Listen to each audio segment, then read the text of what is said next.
Hi and welcome. I'm Dan McDermott. This is the McDermott Report. Joining me live from Lynchburg, Virginia is Emily Williams, senior political writer for the Lynchburg Times. You can catch all of her cool writing at lynchburgtimes.com.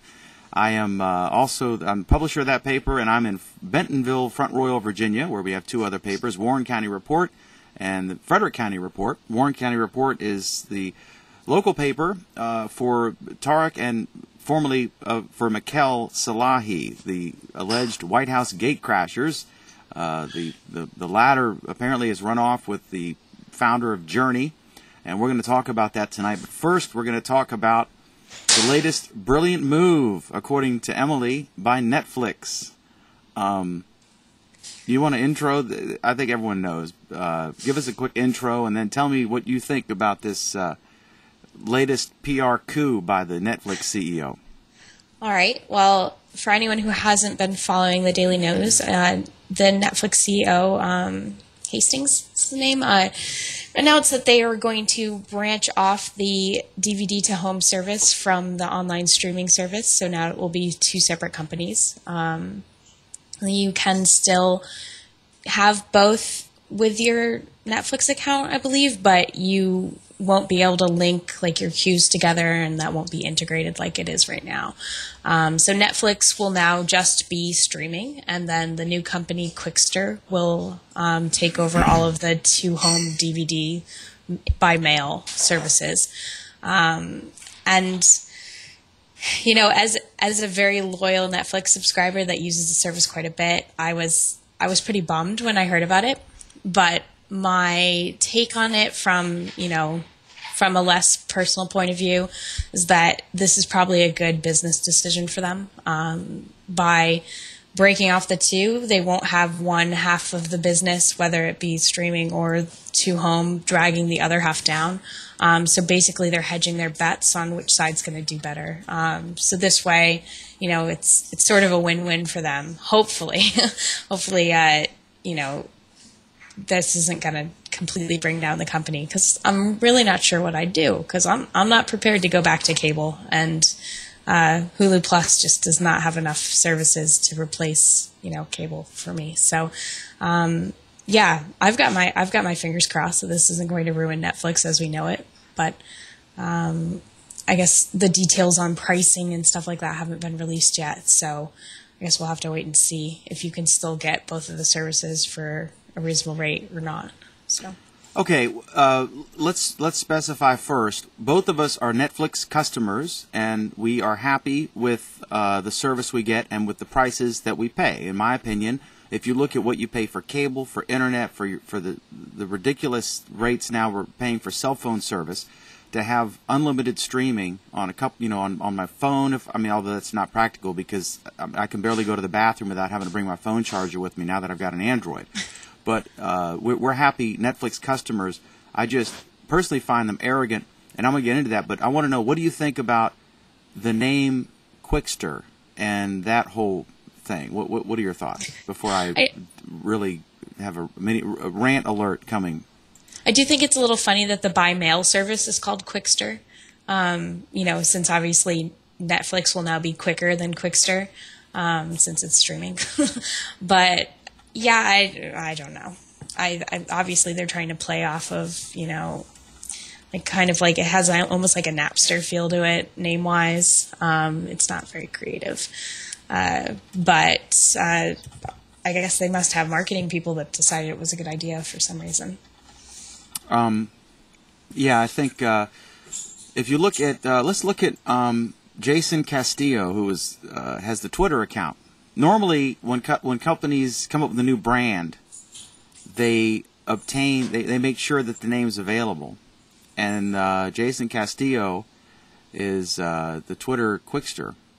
And I know that, let's see here. I'm going to read some of his tweets. I won't agree to, okay, he's talking about selling it now. Qwikster is a VIP on original Gangstas on my iPhone. I hate when I can't even read that one. The B word, the F word, rap, but they don't got the balls to swing first. Just wait until he do something, but he don't want it. Don't bother telling me who my ex is now dating, cause C-U-Z-Z, now I feel bad for the, that has Oh, I can't even read these. What are you reading from? I'm Dan? reading the Qwikster Twitter account because they didn't get the. They didn't get it. Can you imagine if you started a company like, I don't know, like Google Plus, and the Twitter/Google Plus was taken by some wannabe gangsta guy who would probably have the same video games on his computer that you and your BFF have. But anyway, so that's funny. And then now he's talking about selling it. He says, got offer $1,000, but I don't know, but you guys should follow my bro, and I'll think about selling it to whoever supports my bro. And then you go there, and it's a picture of boobs when you click on that Twitter account. I won't agree until I get a contract, and I'll negotiate. I'm about to go play soccer, and I got stug by a F&B. And it just goes on and on. It's pretty funny. But okay, let's let me do a mini rant. The name is stupid. It's stupid, and it's not accurate because okay, let's look at the ways you can get a movie. You can stream on Netflix. You can drive to Walmart, right, or whatever store, and purchase a movie. You can go to a rental place. I think there are 4 left in the United States. You can rent a movie. You can go to a Redbox and rent a movie. Or if you're willing to wait, you can put it in your Netflix queue, and then they'll ship it the next morning, and you'll get it the day after that. Or if it's already in your queue, you'll get it the next day. So actually, the Netflix is actually about the slowest possible way to get a movie if you get the DVD. But they're going to call it Qwikster. That's like the local bank, First Bank, where we bank. They nickel and dime me with fees, and they introduced fees on personal accounts. And then they bought the domain avoid checking fees or bank fees. So they introduce fees for the first time. Then they make this big thing how they're helping you avoid fees. And I think that this is silly. And it's another PR disaster. I've had negative dealings with them. I mean, they're arrogant. The whole way they handled the price increase was arrogant. And he admitted as such, right? And then I remember after that, a week or two after, I think days after they announced the price increase, they got beat up for it, and all these people threatened to cancel, and now apparently they actually are canceling. The guy said, they were down for hours, like 6 hours or something, and they had said nothing. On their Facebook, there was like 50,000 comments or something, and every minute you'd see like, another 1,000 comments or something just trashing Netflix. And then, so I sent a text message to the VP for PR, and he texted me back, and he said, don't text me. or I tried calling him, and I texted him, and he said, no text, email. And then he texted me his email address. So I emailed him, and I was like, are you going to tweet or Facebook or post on your blog or your website an ETA for getting your system back up, because all these people are freaking out and they're getting angrier because you're saying nothing. If you say we're down, we apologize, ETA, if you think it's going to be up by 7, say ETA, 8:30 p.m., and then everyone's not as angry when it's, just standard stuff, right? And it was nothing. And then he never returned the email. So he tells me, don't call me or text me, email me. And then he doesn't return. What he never said, email me and I'll email you back. He just said, email me. Anyway, I find them arrogant, and this Qwikster name is it was described by somebody as the worst new product debut since New Coke. I don't know. I mean, like you said, it's a good service, and we will continue to use it because the price is right, and the price is frankly surprisingly low, given that they really don't have any competition. There are other streaming services, but that's like saying there's a Walmart in your town and there's a dollar store. The dollar store is competition, but it's not Walmart. You can't buy all the same things. It's not a comparison, So anyway, I think, I guess because they're so arrogant, I kind of enjoy watching them get beat up over this. And if we can play some small role in that in our own way, then more power to us. I see Qwikster has a new tweet. Dang. Netflix got me the follower, but they haven't talked about negotiation or interviews. So, this guy's looking for money. He went. When I first checked, he had like 16 followers. Now he's got 6,507. These are some hysterical tweets. Just, I'll repeat it because this is breaking news from the Qwikster Twitter account, which is held by Mr. Jason Castillo, who has a Sesame Street character smoking a marijuana cigarette as his Twitter picture, but he promises to change that tomorrow. His latest tweet just in to our McDermott Report newsroom. Dang, Netflix got me the follower, but the haven't talked about negotiation or interviews. So he's holding out. Yeah, so I think what this is just going to do for us is that we're going to stop. I mean, we're going to stop the in-mail service. And you're right. Qwikster is a dumb name, especially since, what you use the in-mail service for Netflix is getting the newer movies, the ones that haven't made it to streaming yet. And, we'll just use Redbox. And it's a shame. There are some people that are really hating on Netflix's streaming content. And I really haven't found a problem with how much content they have streaming. I mean, any service that will give me the entirety of, home movies and Family Guy, I'm pretty cool with. But how do you use it though? How do you use the DVD service? I find I use streaming all the time, and I'm satisfied with Wall Street, Top Gun, and the Rocky series. I'm just kidding. But yeah, so I use the streaming service. I like I'm a geek, right? And so right now I'm watching Star Trek Next Generation, and I'm on season 6 or whatever. And I watch an episode every night before I go to sleep, and because I have no life. And so basically, what I do is I will get a couple movies that I really don't want to watch, but I'll watch them at some point, and I use them as reserve in case it goes down. That's how I'm using the DVD service. I'm not really. I just get them, and I have 2 that I've had for over a month and haven't returned or watched. I just have them sitting here in case. And then really, it's like, why am I doing this? I should just dump the service and just use Redbox, because Redbox has a new selection, and also they're forcing. There's a store here that has dollar rentals, and it's in where Blockbuster used to be. So they're forcing it's competition. They're forcing the existing mom and pop stores to charge less, or at least some will have a certain selection that's $1, and then the newer stuff might be $2 or whatever. I don't know what they're doing, but that's how I'm using it. So I don't see. Yeah, I'm like you. I think I could just go with streaming, and I think that they weren't making any money on the mail service anyway. It was just a $2 add-on. But I think the name. I mean, do you think the name Qwikster is a good idea? No, not at all. Definitely not. It sounds like it's beneath. I mean, it sounds like a startup that may or may not succeed. You know what I mean? It sounds like one of those little things that you see in PR Newswire, and then you look at. Oh, okay, cool. I can turn my face blue and upside down. Okay, neat. And then you never look at it again. It doesn't sound like the nation. It doesn't sound like the thing that is 10% of the post office's business. It's just it's a stupid name, and it's not accurate. It's not quick. I think the one thing that it may have going for it is the video game rentals, which I know there is a service that already does that online, and I can't at all remember the name of it. I'm going to say Dragonfly or something to that effect. I'm sounding old. But it's really expensive. It's more expensive than Netflix, and it's something that you can only really take advantage of if you're a serious gamer. So I think including video game rentals with the DVDs will probably bring in more casual gamers to stuff like that. Is it Gamefly? Thanks.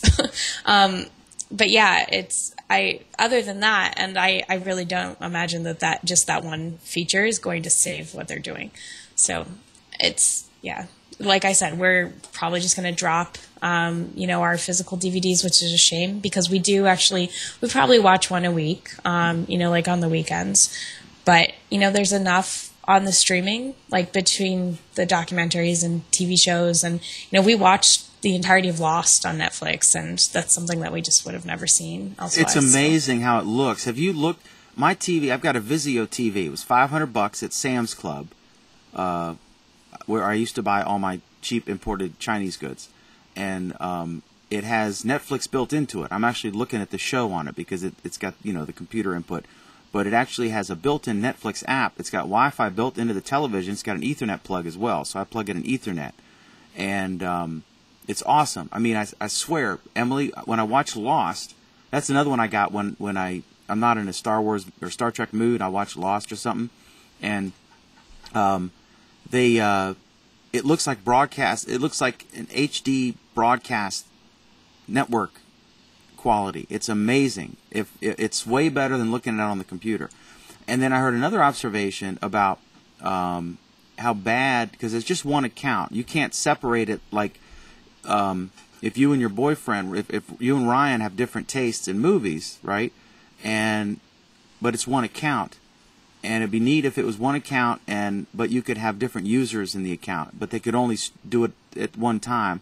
And what happens is, if you watch some dud movie or whatever, it alters your recommendations, and now you're frozen. And I am with a horrible face on. How did that even happen? I'm gonna wait.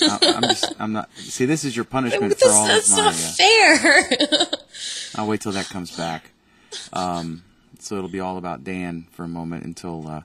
Moving my mouse doesn't affect it. I guess there's some sort of Skype issue, but I've got the new mid-level business Comcast thing, and I'm getting like 30 down and 6 up, so it looks normal on here. So I think it's probably you. I'm guessing in Bedford. But if you don't get your stories in time this week, then I'll just put this picture up in the paper. They'll probably be early this week, actually. I was going to give them to you tomorrow. All right. Now you got to go after Ben to get his stories.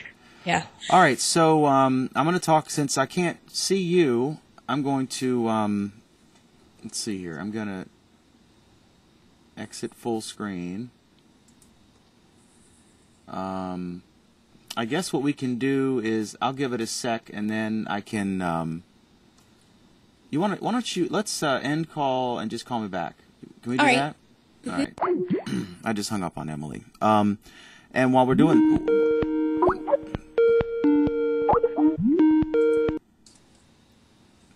Hey there. Hey. All right, full screen again, and here we are. Now I got this thing. I'll just give you a quick tech update. I've got separate computers now. One I haven't even opened yet. It's this crappy E-Machines thing, like a $300 computer with no monitor, but now I've got all these keyboards in front of me and these mice, and so I've literally got 1, 2, 3. I got 4 monitors in front of me, but I'm going to get the switch thing, so I can have 1 mouse and keyboard, maybe 2, and then I can switch between certain ones. So I'm excited about that, and that way I'll be able to bring in. Emily is calling in on Skype, or whoever the person is on Skype, and I'll also be able to do the caller line, so we could have an audio caller, and Emily or whoever the Skype the viewed guest is, co-host person, that sort of thing. And then let's before I go to the Salahis, let's look at the chat room here, and I see you want to look at that and just kind of tell us what's going on in there, and let's. Yeah, give me just a minute. Justin TV decided to crash my internet. All right, well, I'll start. I see, I wish they would, LM Jason N, as a customer, I wish they would just kill the DVD service outright and give us some decent streaming movie selection. I think the problem there is the rights. I think they would absolutely love to be able to have nothing but streaming because it's so much cheaper. And, but Hollywood is still trying to figure out how to make money, and you can't blame them, because there's a lot more money if you go to the theater and pay for a ticket, and then there's a little bit less money if you buy the DVD when it first comes out, and then there's more money when you buy the director's cut, and then there's more money when you buy the set of all 3 in the series, and then 20 years later the new remastered version, all that crap, and then they made a deal with Netflix, I think, or was it Redbox, where they would delay for 30 days, but then they could get a cheaper price on the movies. And but the streaming thing, it's like, I don't know if they're just paying X amount of dollars. And the Stars thing was kind of a back way for them to get some movies, and it kind of upset some of the studios. I guarantee you that it's not Netflix's decision any more than Hulu. When Hulu has, on some of these old series, you'll see Like on one of the legal dramas I liked, they would have, season 1, the first 12 episodes, then they would skip 3, and then they'd have some more. And I don't know if it's a rights issue about a song that happened to be in that particular episode that they paid for, or if they're just trying to get you to buy the DVD by leaving certain things out. But it's not that's a bum rap on Netflix. If people think that it's their decision not to have a better selection of streaming stuff. But go ahead, Emily. Are you back? Yeah, I am. Go ahead. You want to do a little rundown here? Well, you know what? I've kind of been tuning in the entire time we're talking. You know, most people are pretty much with us on what we're saying. You know, there are some out there that are saying that, groups like Amazon and, I don't even know what Voodoo is. Does that make me not with it? Probably. But I haven't tried them. Are going to kill Netflix now. But I think you're dead on with that, Dan, that the rights is a huge issue. Hulu Plus does have newer television shows, but their movie selection, while it's getting better, is still not anywhere up to where it needs to be. And that's you can say all you want about Netflix streaming content, but I still have hundreds of movies on my instant queue, and I don't know. I mean, there's a lot of stuff out there, and it might not be that movie that you saw a trailer for and have been waiting to come out on DVD, but we've been finding great like foreign horror movies and just all kinds of great independent stuff. And maybe I'm a nerd or a hipster or somewhere in between, but I don't know. I think that they've done a great job with what kind of rights environment is out there. So. Also, I want to update more breaking news from the McDermott Report newsroom. We've got 2 more tweets from Jason Castillo, the owner of the Twitter Qwikster username, who's apparently Netflix is trying to buy it, but he wants interviews and negotiation meetings. But he said he got stung by a bee, just finished benching, tired and sweaty, my arm hurts, stupid bee, we about to hit the shower, tweeting a bit. And then it was a 9-minute shower, apparently, and then I just got scared, went into the shower, turned on the water, and then stuff started falling. I was like, oh my God, WTF, LOL. So I just wanted to update our viewers on, I think this is hysterical. But anyway, that's it. Let's move on. So, all right, we're done with Qwikster. Yeah, let's talk about our local celebrities here. My story just went on Huffington Post a few hours ago, and it's in the DC section. But here's the deal. Tareq and Michaele Salahi. I've known Tareq for 20 years, and we're cordial. I mean, he's cordial to me. He's reserved because I own a local paper, the main local paper in Warren County where they live. And she's never liked me. She won't look me in the face. And so apparently they're the couple that went into the White House State Dinner and weren't on the guest list, and then they were put in the Washington Post as gate crashers. And then she was on the Real Housewives of D.C. Both of them were. I was on briefly in a second to last episode, and then one of my writers, the managing editor of the Warren paper, was on the last episode, and I'm jealous because he was actually on longer than I was. But anyway, so when they attended the state dinner, we wrote a lot of stuff about that, and then they're sort of celebrity publicity people. I don't know what you call them. It's sort of like a Lindsay Lohan's dad type guy, and they're friends. Tareq Salahi's friends with Michael Lohan. In fact, just the other day he was up there with them. Anyway, so the winery that they own has gone bankrupt, and that was an auction Sunday. He was there, and the TMZ ran a story a few days ago. Tareq Salahi said that his wife had been kidnapped, and that the Warren County Sheriff's Office was not taking it seriously. So I was like, on the September 7th, I got a friend request from Tareq. He said, I have a new Facebook page, and it's just me. And so I added him, or accepted, or added him back, whatever you call it. And then about my first thought was, oh, they're breaking up because they do everything together. And I thought that was odd that he would. Why would he do a page together? He's never done something like that. And then the quote unquote kidnapping thing happened, and then it turns out on TMZ that she had run off with Neal Schon or Schon. I don't know. Emily, what's the correct pronunciation? Is it Schon or Schon?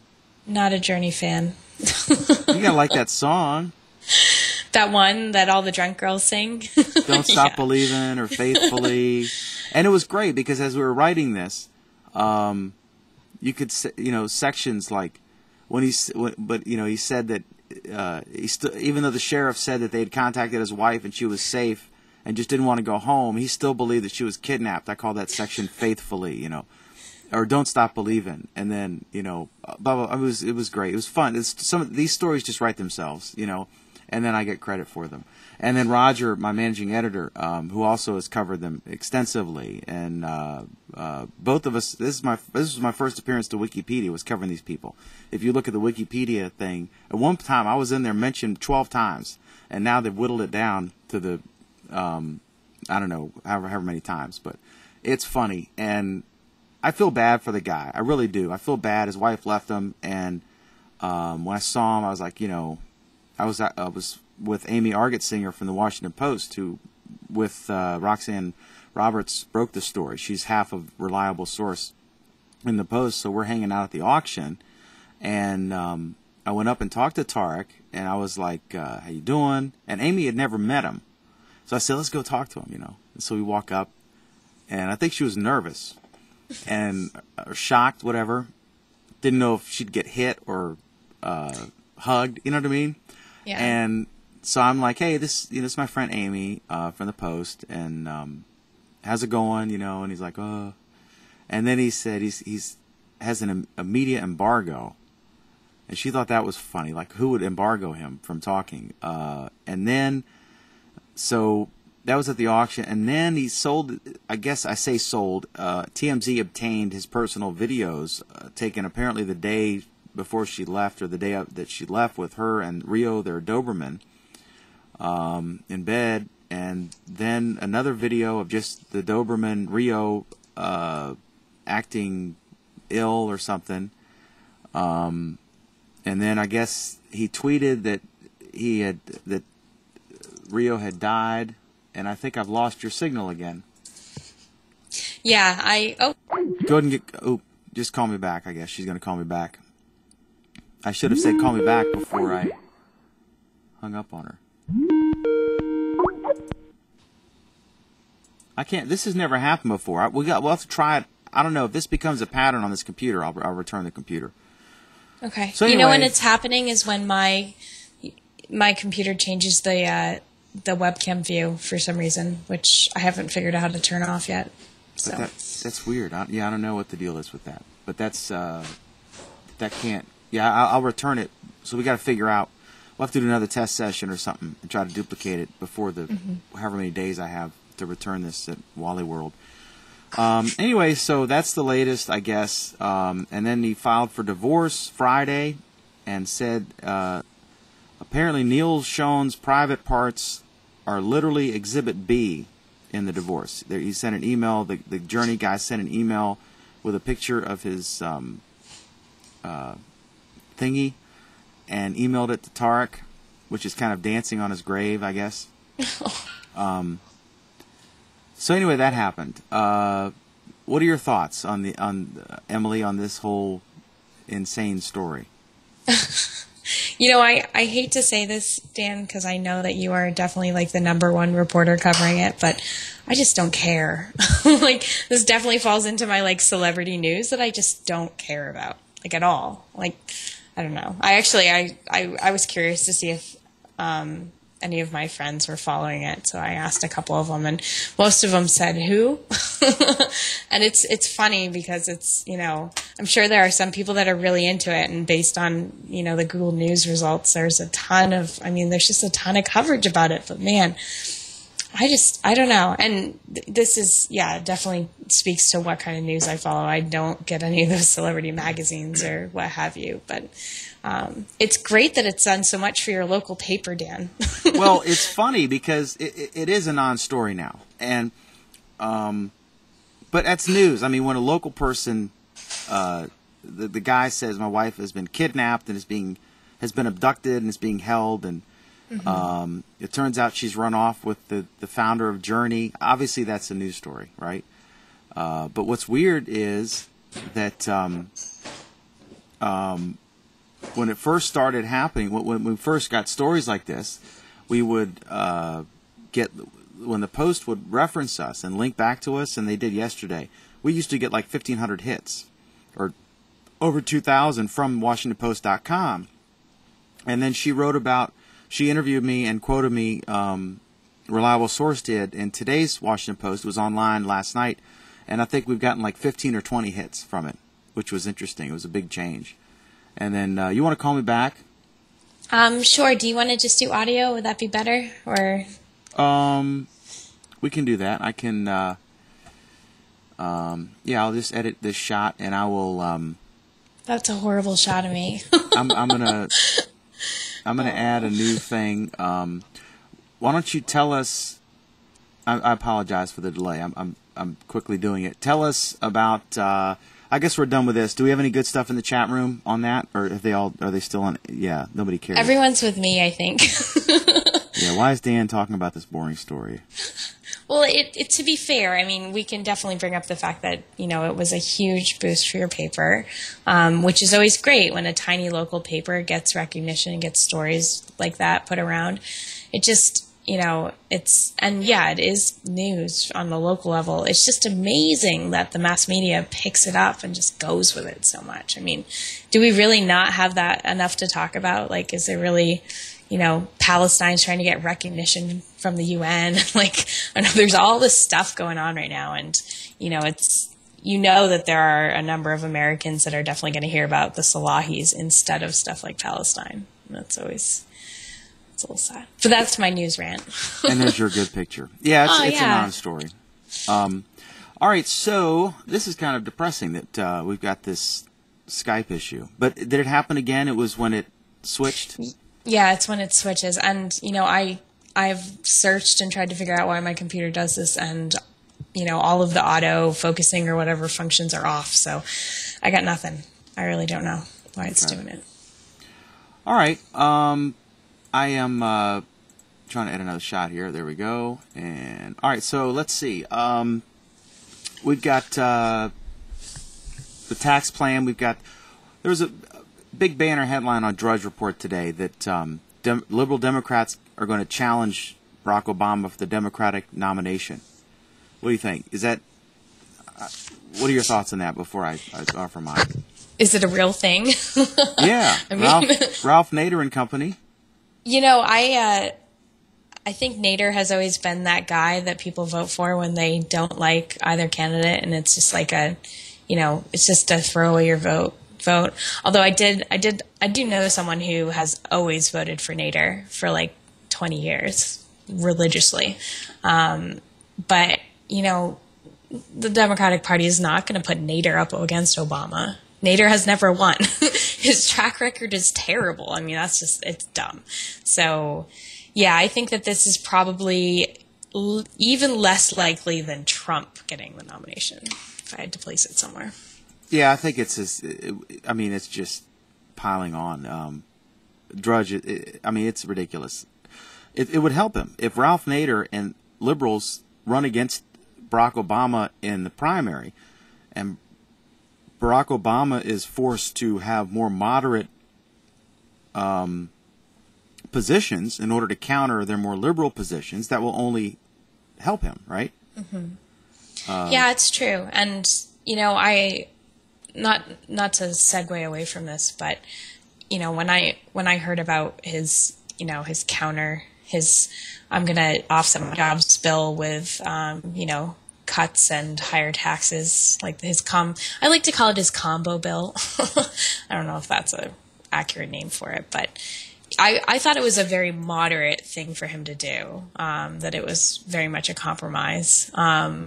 But, you know, we're in this weird political climate where I think that the people that are being most vocal, definitely on both news and, you know, demonstrations, are obviously on one side or the other. And presidential elections are the time when we get to, you know, actually hear from, you know, those people in the middle that maybe don't follow politics very much and don't have those strong political beliefs either way, that just want, you know, stuff to get done. So, you know, I think it's a good move for Obama to be, you know, trying to sit in the middle, even though, you know, the right is obviously saying, you know, he's not in the middle, and the left is saying, you know, he's not in the middle, he's on the right. No one's happy with it, obviously, in Washington, which is why it's likely not to pass. But, you know, this is more what America wants, I think, at this point. So we'll see. We'll see. All right, I have got you back live again. Do me a favor. Try to, once we're done... Whoa. Oh. I don't know what that was. That was me pushing my computer away, sorry. I didn't think it was going to squeak so bad. Yeah, do me a favor. Put a post up on Plus once we're done and just describe the error and say, hey, does anyone have any idea if this is on my end or the receiving end, or how to fix this, and describe what it is like on your end, and then I'll share it, and hopefully somebody watching or somebody who follows either of us will have some suggestion on this, on your Skype issue. Okay, cool. So, all right. So I think that I don't know why he's talking about tax increases. Okay, first of all, ain't going to happen, okay? With the Republicans in charge of the House, Eric Cantor, who's Richmond congressman here, you know, a couple hours away from us, an hour from you or less, but absolutely are not going to approve this. So is not going to happen, not on the radar screen, dead on arrival, okay? So why is he doing it? Is he, he's really going to milk this? I think that anecdote, I think it's all about Warren Buffett. I think that being able to say in a debate or on a TV commercial, Warren Buffett, who is the on-again, off-again richest man in the world, pays less of a tax rate than his secretary or anyone else in his office. That is a shocking thing that, you know, that doesn't make any sense. Why the richest guy in the world would pay less a tax rate than any of the staff he has. And that would resonate with people. And then he can say that I tried to fix this and the Republicans wouldn't let me. You know, so we need to, you know, do like a Harry Truman, do nothing Republican. I'm guessing that's his strategy. I don't necessarily agree with it. I don't think we should raise taxes in a recession. I think we should, A, you know, cut spending, and B, we're going to have to wait it out. I mean, this is like the weather. You can't really control it too well. But I think that's their game. What do you think? Am I right, or you have a different perception? Because do you agree it's definitely not going to happen? Yeah, no, I agree with you on that. I do think that this is definitely playing to a sentiment. Well, first of all, there are a lot of economists out there that are saying that spending cuts alone are not going to solve our problem. And that's just, this is kind of bringing in a realistic picture to what's going on rather than just saying, I mean, we've heard a lot of political rhetoric, and yeah, you can call for cuts as much as you want, but at the end of the day, we're not going to be able to get to a number with just cuts, then there's a problem. But I think the other thing that's really important, and, you know, I might be speaking out of turn, but I'm sure that there are a lot of lower middle class Americans that are really tired of waiting for money to trickle down to them.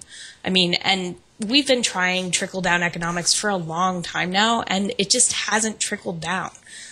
I don't know. I mean, and maybe this is just me, but I think that there are a lot of people that are pretty tired of hearing that, waiting for it to trickle down, waiting for those jobs to come, and you know. But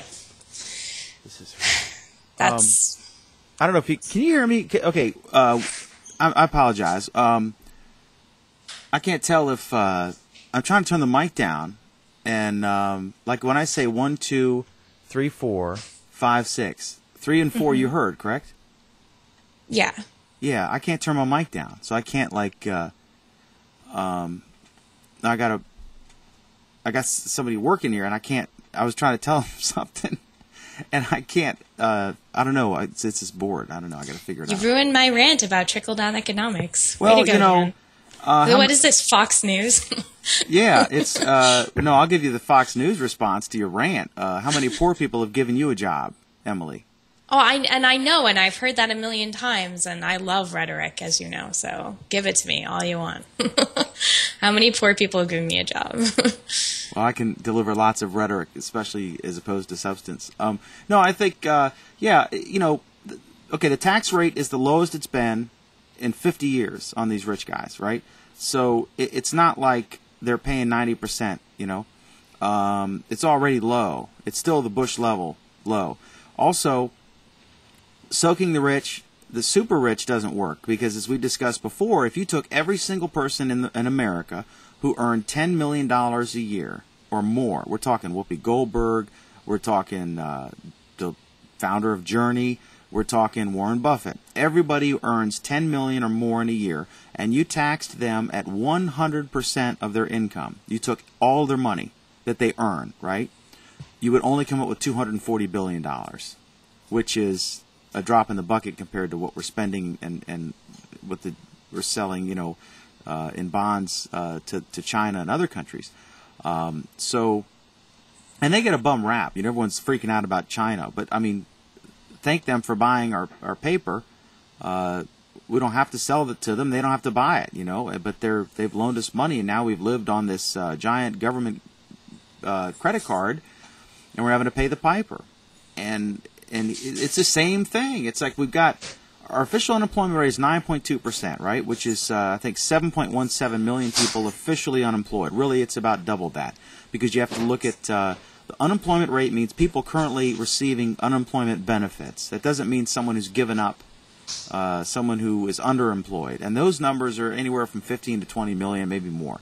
But if you took all the people that are officially unemployed and receiving benefits, that if you took the $400 billion that is in his jobs plan, it's $57,000 per person for a year, and really now it's up to $450. So what they're going to end up doing, they want to build some projects, build some bridges and stuff, and if you do the math, it'll end up being, you know, like typically these things end up being $400,000 a job for something some guy's going to get, you know, 8 months of work making whatever. And it's a bunch of union jobs, right?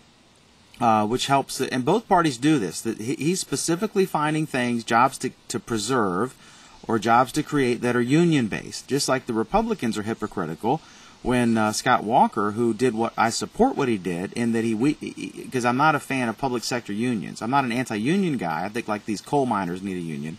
But the public sector unions, where they basically have money laundering going on, as you roll your eyes. But for Scott Walker to exempt, to screw the teachers' unions, but exempt the public safety unions, the teachers' unions, of course, traditionally vote Democrat, and the cops and the firemen would traditionally vote Republican or endorse Republican candidates.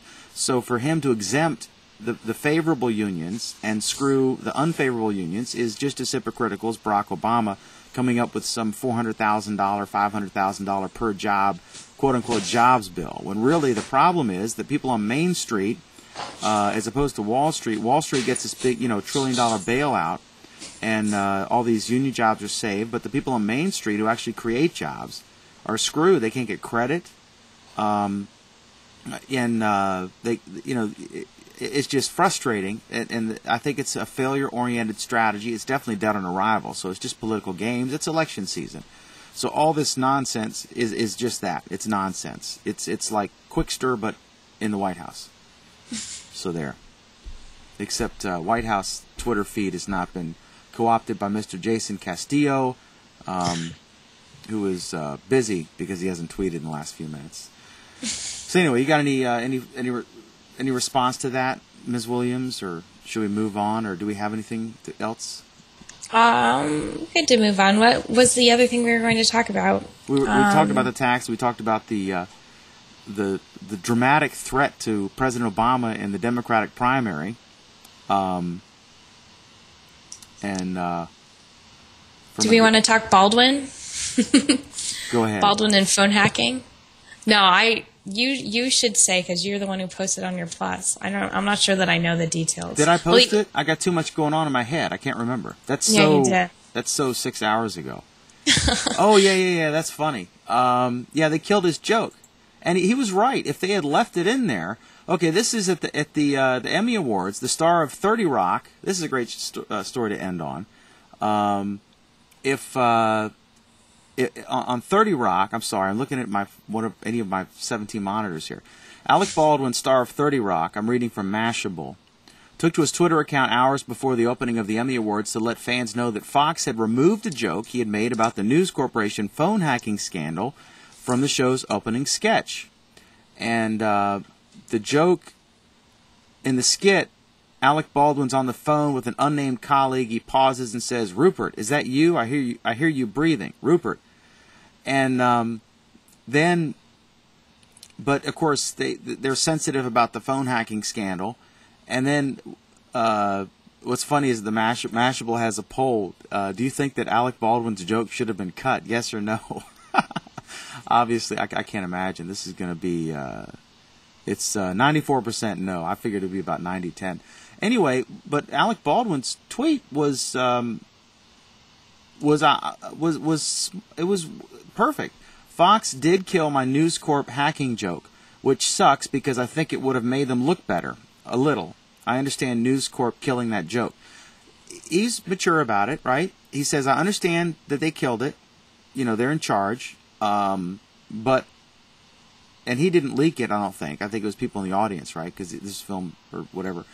And but he confirmed that it was killed, and that he said it would have made them look better. I agree with that. I think when, self-deprecating humor, either someone, telling a joke about themselves literally, or if it's figuratively in that it's a show on Fox, obviously Fox is negotiated, is in charge to some degree, and they would allow that to go forward. That's self-deprecating, and I think it would make them look cool. Because Fox is, has things like The Simpsons and other irreverent things. And my observation was, my prescient observation was, it's pretty hypocritical of a media organization that exists because of free speech to kill someone else's right to exercise theirs. It's pretty dumb to think that it would go unnoticed. What are your thoughts on this whole, on this real story, as opposed to the Journey story? Yeah, it was dumb on Fox's part because, it turned it from what would have just been a sliding joke to, a real issue that people are looking at. I'm sure there's plenty of people that watch the Emmys, but, I think more people probably heard about this as a result of the joke not going than would have heard it if the joke had just gone on the air. So, definitely the wrong move. And not even going into the fact that they should, as a News Corp, they should be promoting free speech and everything like that. Just on a PR perspective, it was a bad decision. So. All right, so we agree, as usual. Darn. Now I see Emily. Emily's obviously posing as LM Jason in the chat room because this had to have come from her, right? I'm just kidding, LM Jason. He's talking about the tax thing. He says, easy you've got to tax people earning less than $500,000 a year, or you won't collect significant taxes. You need to tax people who earn as little as $250,000 a year. But you got to tax them high enough that you can skim 30 to 40% off for the DC cream, then distribute it through the welfare programs. Unfortunately, we need an 80% income tax on incomes over $250,000 in order to balance the budget. That's a scary statistic, and that actually probably was the case decades ago. Anyway, you got anything else? Emily Williams from the Lynchburg Times. Someone in the chat room suggested we talk about the protests on Wall Street, which, unfortunately I hadn't even heard about. I didn't either. Back on the news. I was I was watching Fox News all day, and I must have been taking a leak. It's not real news. I'm just kidding. No, I was busy. I'm joking. I'm sure Fox covered that. Now I'm gonna get. I'll get a phone call from Rupert. You'll get heavy breathing over your phone. Yeah, that's the whole thing. I think Ron Paul said this in a debate. He said, you're going to see protests. You're going to see like violent people rising up if it gets worse and worse, and if it seems like the rich guys on Wall Street, are doing okay and they're making their $1 billion and these bonuses and stuff, and these guys are screwed. I think that. I don't know. Is that something we should get set for? We can have European-style riots here in the United States. Is this coming down the pike? Well, and I've actually said this on the show before. If you look at the amount of overeducated, unemployed young people in our nation, it's not that surprising. I mean, it's actually surprising that there hasn't been more that went on. And we've made jokes that the reason there hasn't been more protesting over the last couple of years is that everyone got their protesting. They got a little tired during the Bush years, so they haven't been out in force like they used to be. But I'm not surprised. If I had a master's degree in poli-sci and couldn't get a job, I'd be out on the streets doing something, I'm sure. So. Well, I hear you. All right. Emily Williams is the senior political writer for the Lynchburg Times newspaper based in Lynchburg, Virginia. You can catch all of her cool writing at lynchburgtimes.com. We have another exciting issue coming out this week on Thursday. So check her out, lynchburgtimes.com. You can also find her on Google+. Her short URL for her Google Plus profile is gplus.to/EmilyKW. Thanks so much, Emily, as always. I appreciate it. I'm Dan. I do this show most weeknights, and on Friday it's Google Plus Week, which is our big show. And you can find me on Google Plus also at gplus.to/McDermott. So we thank you so much. Emily, have a wonderful evening, and You too, thanks Dan. for joining us tonight. Thanks for having me.